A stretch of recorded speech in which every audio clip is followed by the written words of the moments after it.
gymnastics, taekwondo, and American Sign Language.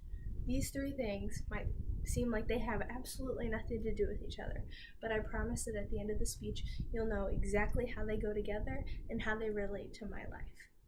So, today I'm going to be talking about the importance of gymnastics and taekwondo in my life and how it still affects me today, and American Sign Language, which is my hope for the future. So, gymnastics has always been a big part of my life. As you can see, I'm wearing the attire currently. So I competed in gymnastics from the age of 2 to the age of 12. And in that span of time, I won 21 national titles, and I represented Team USA from 2009 to 2012. Now, I am currently 19, so some of you may ask why I decided to stop at 12. Well, it wasn't my decision.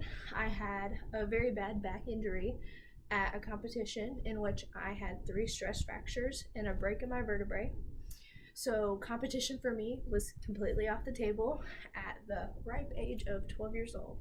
So I was out of the sport for about 3 years, and about 2 years ago, I was hired back to run a gymnastics program at DeVoe School of Gymnastics. So that's what I've been doing ever since. And so our program has grown from about 6 kids to about 60 in 3 years. And we travel anywhere from Ohio to California. So I love that part of my job. I love the traveling. I love the kids. They keep me on my toes. And I just love the sport. It's all I've been doing since I was 2. So that's how gymnastics is a really big part of my life. And next is taekwondo, also another hobby I took up when I was 2 years old. But the difference between this and gymnastics is that I still continue to do it till this day. Even with my back injury, I didn't take time off from that because it wasn't as hard hitting as gymnastics was on my back, so I was able to continue it.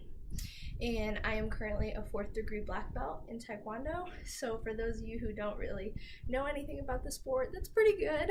I'll give myself credit for that. I'm the youngest person in Indiana to gain their 4th degree black belt, so I don't tell many people that, but it's just an achievement on my own that I'm proud of myself for. And so, fun fact, I've never lost a match at a competition either. And so now I was brought in to teach little kids also, and they're just great. Again, they keep me on my toes. So yes, I do have 2 jobs, both involving kids, which is a lot at times, but again, I love both the sports. They're both big hobbies of mine and just a big part of my life. So moving on, American Sign Language. It's not so much a sports hobby, but it is my plan for the future because I am an ASL and Deaf Studies major, and American Sign Language is a deaf person's native language. And so I started learning ASL when my junior year of high school, and I was never good at learning foreign language. I failed Spanish, but I just took to this language so easily. I was just on it. I just wanted more, and I just loved the language and the culture.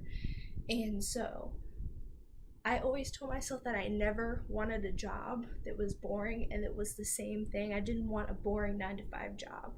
And I feel like going into ASL interpreting, it would never be boring. It would always keep me on my toes like the jobs I have now.